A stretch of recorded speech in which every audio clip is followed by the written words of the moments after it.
Hirap magkasakit dito sa abroad.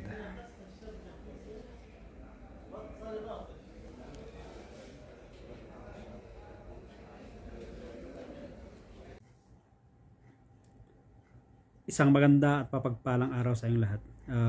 Habang nagpapahinga ako, puno na kasi yung memory ng aking cellphone. Gusto ko yung mag-delete. Mayroon pala akong video a year ago nung pumunta ako ng hospital. Ayun nga, na-realize ko na talagang ang hirap magkasakit dito sa ibang bansa. So, sa mga kapwa ko FW, siguro kayo makaka-relate dito, lalo yung mga nagkasakit na mag-isa. Ang hirap talaga. Kaya kayong mga may mahal sa buhay na sa abroad, ay kumustahin nyo sila.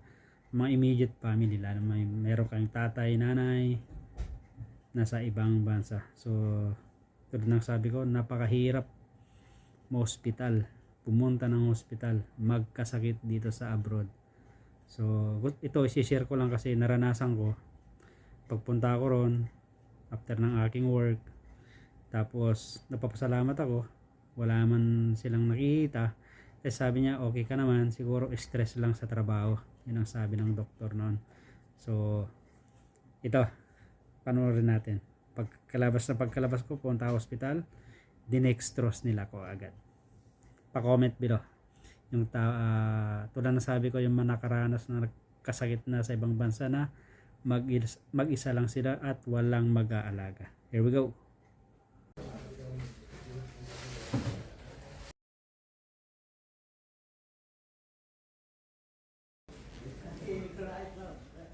Pa-check lang ako dito sa Ameri.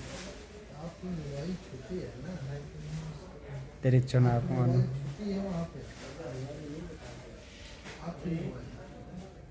dextrose.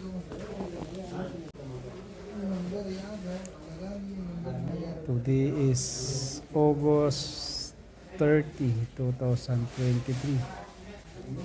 So wala mo kasi pakiramdam ka na umaga eh. Punta ako dito sa Ameri Hospital, Shark Quay, para magpa-check up. Ayun, diretso na akong dextrose. Medyo nagdilim kasi yung paningin pa rin umaga. Kaya ingat-ingat lang. Gusto ko na umuwi. Sige, ingat kayo.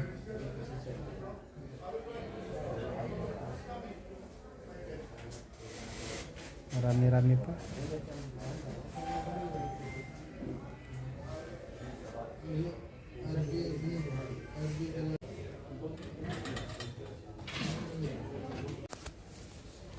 Nagbayag mo maibos na distrosa.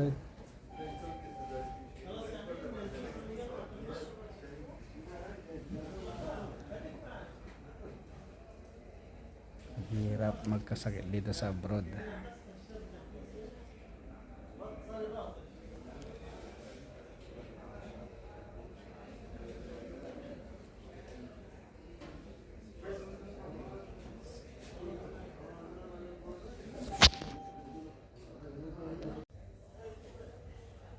Sana may boss ka nga diktarosen. Makaawid ako. Nagbigat yung sakit. Isa bali nga bansa. Ingat-ingat mga kabayan. Napag-agreed dito all. Kaya yung mga kapwa ko FW na nandito sa ibang bansa, huwag pabayaan ang yung mga sarili. Alagaan nyo. Kasi tayo rin ang may kawawa pag nagkasakit tayo dito. Pag walang mag-aalaga sa atin. Napakahirap talaga. Yung nga nasubukan ko doon, pumunta ako doon ng hapon.